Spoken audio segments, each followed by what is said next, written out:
दूसरी तरफ मगन की चाय की दुकान पर किशोर काका, चंदन और बिल्लू बैठे गर्मा गर्म चाय का आनंद ले रहे थे। मगन भाई, तेरे हाथों की बनी चाय का तो कोई जवाब ही नहीं। यहाँ आकर जो एक बार चाय पी ले तो फिर उसे कहीं और की चाय पसंद ही नहीं आने वाली। बिल्कुल सही कहा काका आपने।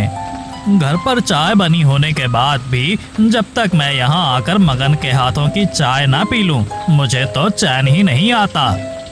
ये तो बस आप लोगों का प्यार है जो इस चाय को इतना खास बनाता है, बाकी तो ये बस साधारण सी चाय ही है। वैसे मगन, चाय तो तू बढ़िया बनाता ही है, लेकिन इस चाय के साथ अगर पकौड़े भी मिल जाए तो मजा दोगुना हो जाएगा। क्यों, क्या कहते हो? हाँ, कुछ दिनों से सोच तो मैं भी रहा हूँ इस बारे में। केवल सोचो मत मगन, बातों बातों में बिल्लू ने आज बहुत ही अच्छा सुझाव दिया है तुम्हें। ऐसे बरसात के मौसम में चाय पकौड़े बेचकर अच्छा रुपया कमा लोगे तुम। इसलिए अब जल्दी ही इस कड़क चाय के साथ गर्मा गर्म पकौड़े बनाना भी शुरू कर दो। जी काका, मैं जल्दी ही ये काम भी शुरू करूंगा। और काका, वो मुखिया जी की हवेली का क्या हुआ? जब से मुखिया जी का बेटा विदेश से लौटकर आया है, तब से हवेली के बारे में कई तरह की अफवाहें फैली हुई हैं। वहाँ के आसपास के लोग तो उसे भूतिया हवेली के नाम से भी बुलाने लगे हैं। वैसे आपको क्या लगता है, क्या सच में वहाँ कोई भूत प्रेत है? मुखिया जी को तो मरे कई साल हो गए। उनके गुजर जाने के बाद तो हवेली बंद ही थी, पर जब से उनका बेटा अपने परिवार के साथ यहाँ रहने आया है तो उन लोगों को अक्सर रात में मुखिया जी का साया नजर आता है। इससे वो लोग काफी डरे हुए हैं। अब इन भूत प्रेत आत्माओं के बारे में क्या सच है क्या नहीं, ये तो मैं नहीं जानता, पर मैंने ये बात कई बार सुनी है कि जिनकी इच्छाएं अधूरी रह जाती है उनकी आत्माएं भटकती हैं। अब इस बात में कितनी सच्चाई है वो मैं भी नहीं जानता। अच्छा काका, मुखिया जी तो आपके बचपन के दोस्त हुआ करते थे। आप दोनों साथ में ही काफी समय तक रहे हैं और उनके अंतिम समय में भी आप अक्सर उनसे मिलने जाया करते थे। तो क्या उन्होंने आपसे कभी किसी इच्छा के बारे में बताया?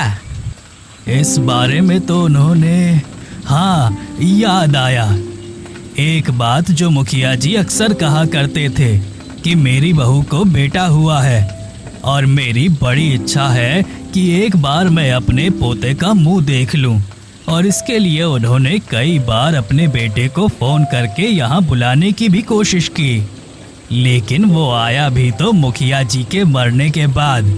इस तरह तो मुखिया जी की इच्छा अधूरी ही रह गई, और शायद जब से उनका बेटा अपने बेटे के साथ हवेली आया है, उन लोगों को मुखिया जी का भूत नजर आ रहा है। वो जरूर अपने पोते को मिलने आते होंगे। जो भी हो बिल्लू, अब किसी रोज हवेली जाकर इस मामले की जांच करेंगे। वो सब बात कर ही रहे थे कि तभी उनकी नजर प्रकाश पर जाती है, जो साइकिल लिए बरसात में भीगता हुआ पैदल चला आ रहा था। अरे प्रकाश, ये तुम इतनी बारिश में कहाँ से भीगते चले आ रहे हो? और साइकिल होते हुए भी तुम पैदल क्यों आ रहे हो?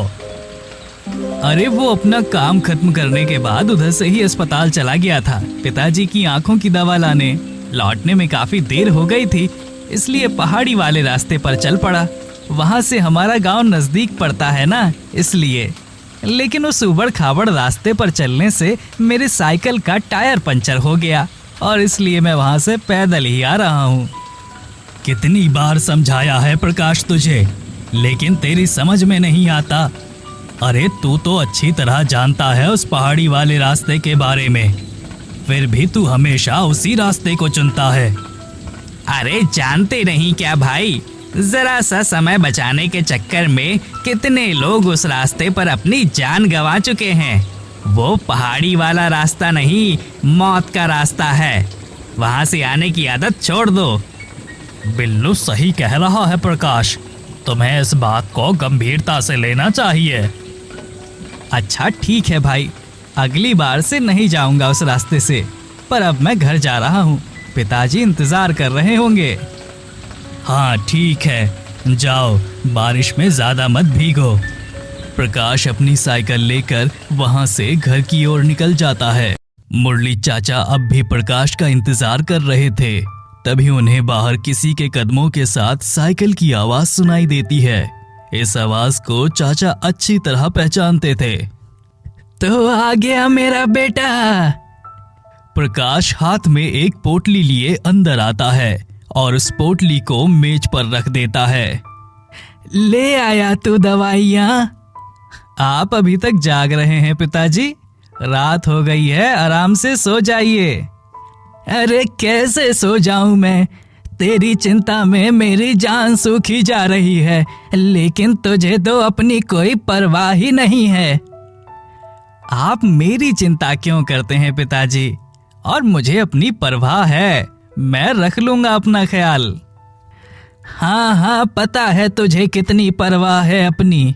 अरे क्या मैं नहीं जानता कि हर रोज काम से आने के बाद तू अस्पताल जाता है मेरी दवाई लाने, और वहां से लौटने के बाद जब देर हो जाती है तो उस पहाड़ी वाले रास्ते से आता है। अरे मैं कहता हूँ तू क्यों मेरे लिए इतना जोखिम मोल लेता है? अगर तुझे कुछ हो गया तो मेरा क्या होगा? इस बुढ़ापे में मेरे लिए अपनी आंखों की रोशनी से ज्यादा तू जरूरी है। लेकिन मेरे लिए आपकी आंखों की रोशनी ही सबसे ज्यादा जरूरी है, और जब तक आपको सब ठीक से दिखाई नहीं देने लगता तब तक तो मुझे मौत भी नहीं आने वाली।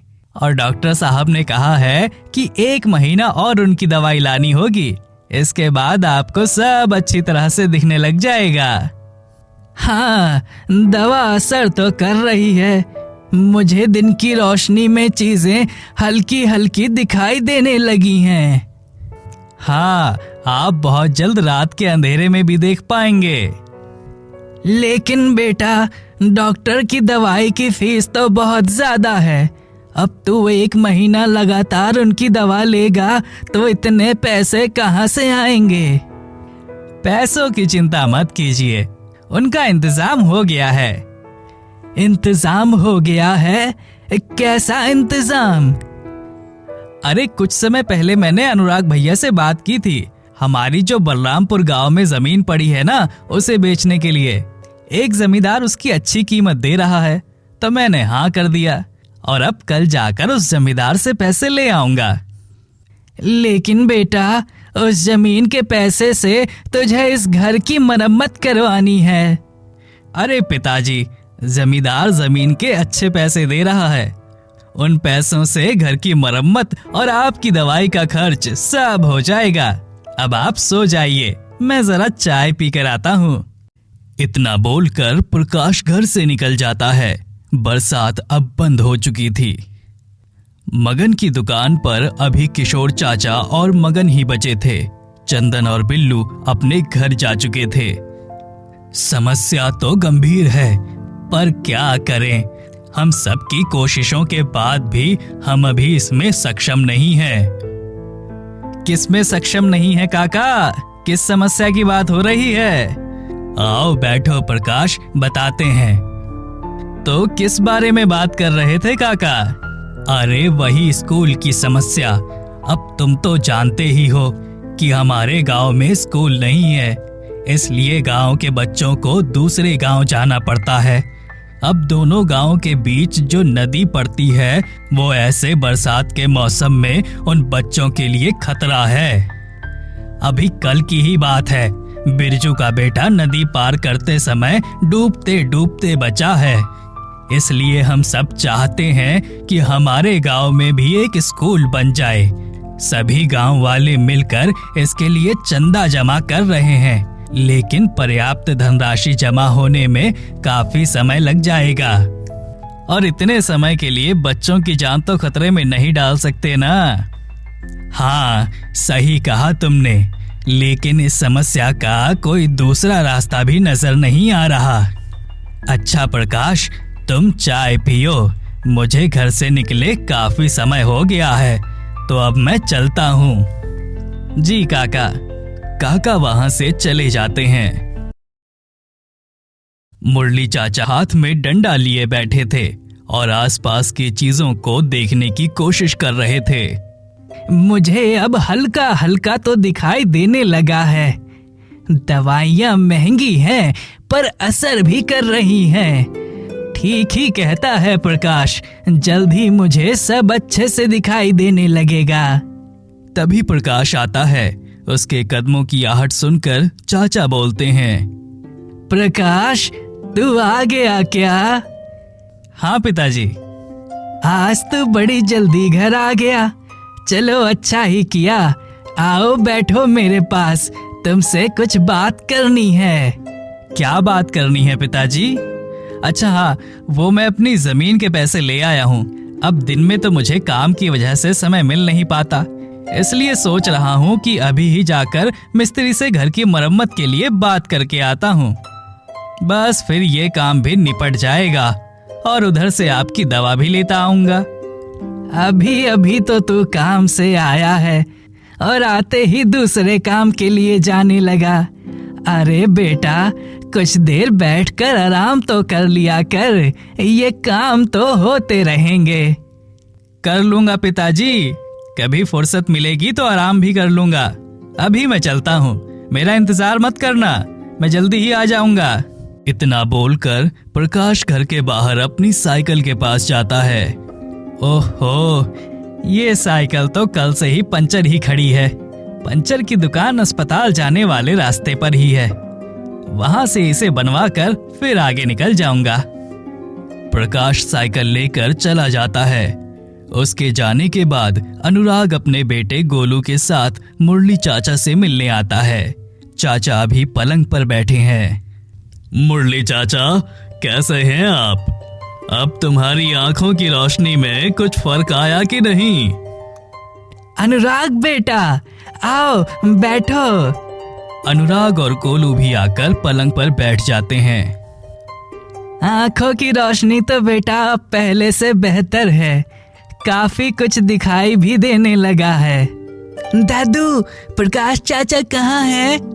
मैं तो उन्हीं से मिलने आया हूँ। तुम्हारे प्रकाश चाचा कुछ काम से बाहर गए हैं, अभी आते ही होंगे। अच्छा ठीक है चाचा, मैं अभी चलता हूँ, घर पर मुझे भी थोड़ा काम है।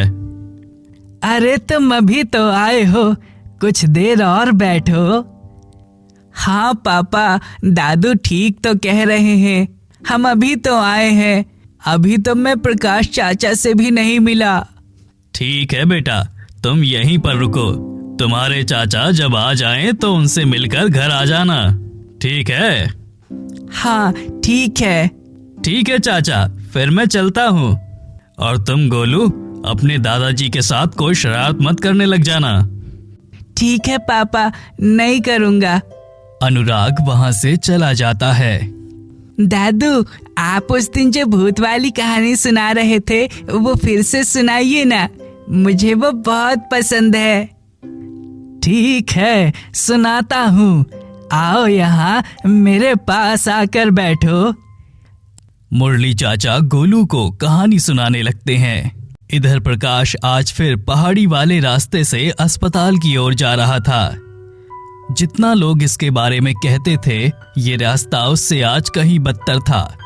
जगह जगह पर गंदे पानी से भरे गड्ढे और बारिश के कारण फिसलन भरी जमीन, जिस पर प्रकाश बहुत ही संभाल कर अपने कदम आगे बढ़ा रहा था। सही ही कहते हैं लोग कि इस रास्ते से तो कभी आना ही नहीं चाहिए, पर मैं भी क्या करता। पर पंचर की दुकान तो बंद थी, और अगर मैं ये पंचर साइकिल लेकर सड़क के रास्ते से जाता तो मुझे अस्पताल पहुंचने में सुबह हो जाती, इसलिए मजबूरन इस रास्ते पर आना पड़ा। अब भगवान जाने मैं कैसे घर पहुंचूंगा। प्रकाश खुद से बातें करता चला जा रहा था कि तभी उसका पैर एक बड़े पत्थर से टकराता है और एक गहरी खाई की ओर चला जाता है। रात के अंधेरे की वजह से कुछ ठीक से दिखाई नहीं देता है और वो अचानक कहीं गायब हो जाता है। इधर चाचा कहानी सुनाते हुए सो गए थे और गोलू उनके पास ही बैठा था। दादू तो कहानी सुनाते सुनाते सो गए, पर प्रकाश चाचा अभी तक नहीं आए। पता नहीं कहाँ रह गए होंगे। तभी प्रकाश घर आता है। उसके कपड़ों पर गीली मिट्टी लगी थी और शरीर पर कुछ घाव थे, पर उसके चेहरे पर कोई भाव नजर नहीं आ रहा था। आप आ गए चाचा, मैं कब से आपका इंतजार कर रहा हूँ। पता है दादाजी ने आज मुझे कौन सी कहानी सुनाई? ये कहते हुए गोलू प्रकाश के पास जाता है और उसका हाथ पकड़ने की कोशिश करता है, पर प्रकाश के हाथ के बीच से गोलू का हाथ यूं निकल जाता है जैसे वो कोई हवा हो। ये देखकर गोलू जैसे ही प्रकाश की ओर नजर करता है तो उसे उसके चेहरे में एक डरावना कंकाल नजर आता है। इसके बाद वो फिर साधारण हो जाता है। भूत भूत, चाचा भूत बन गए, यहाँ भूत है। गोलू प्रकाश का बदलता हुआ चेहरा देखकर बहुत ज्यादा डर गया था और वो चिल्लाते हुए वहां से भाग जाता है। उसकी आवाज सुनकर मुरली चाचा जाग गए थे। अरे इसे क्या हुआ? ये क्यों चिल्ला रहा है? पिताजी, तुम आ गए प्रकाश। मिस्त्री से बात कर ली क्या? क्या कहा उसने? कितने पैसे लेगा वो घर की मरम्मत के? मैं आपकी पूरी दवा ले आया हूँ। दवा समय से ले लेना और सब ठीक हो जाएगा। मेरी बात काट कर तो मुझे ये क्या बता रहा है? वैसे तूने अच्छा किया जो सारी दवा एक साथ ले आया। अब तुझे भी रोज रोज अस्पताल नहीं जाना पड़ेगा। मैं चलता हूँ पिताजी, अपना ख्याल रखना और दवा टाइम पर लेते रहना। अब इतनी रात में तो कहाँ जा रहा है? उनकी किसी भी बात का जवाब दिए बिना केवल अपनी बात कहकर प्रकाश वहां से चला जाता है। काका आज अकेले ही मगन की दुकान पर बैठे चाय पी रहे थे। काका, आप थोड़ी देर मेरी दुकान का ध्यान रखिएगा, मुझे कुछ काम है, मैं अभी आता हूँ। ठीक है जाओ, पर ज्यादा देर मत करना। मगन के वहां से जाते ही प्रकाश वहां आ जाता है। उसके हाथ में एक बड़ी पोटली थी। अरे ये तुम्हें क्या हुआ प्रकाश? कहीं गिर गए थे क्या? ये क्या हाल बना रखा है तुमने अपना? मैंने अपनी जमीन बेची है, इनमें उसी के पैसे हैं। इन पैसों से आप हमारे गांव में एक स्कूल बनवाइएगा ताकि किसी की जान को खतरा ना हो। आशा करता हूँ कि इतने पैसे एक स्कूल बनवाने के लिए पर्याप्त होंगे।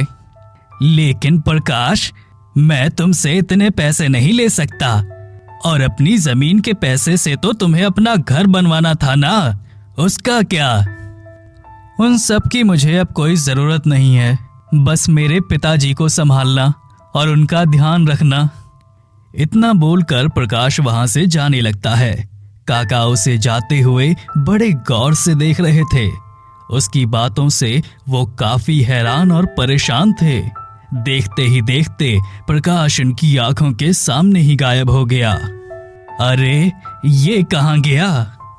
तभी उनकी नजर गांव के एक आदमी पर पड़ी जो प्रकाश की साइकिल लिए चला आ रहा था। अरे ब्रिजेश, ये तो प्रकाश की साइकिल है ना, तुम्हें कहाँ मिल गई? ये मुझे पहाड़ी वाले रास्ते पर मिली है और वहीं पर किसी आदमी के फिसलने के निशान भी थे जो सीधा एक गहरी खाई की तरफ जा रहे थे।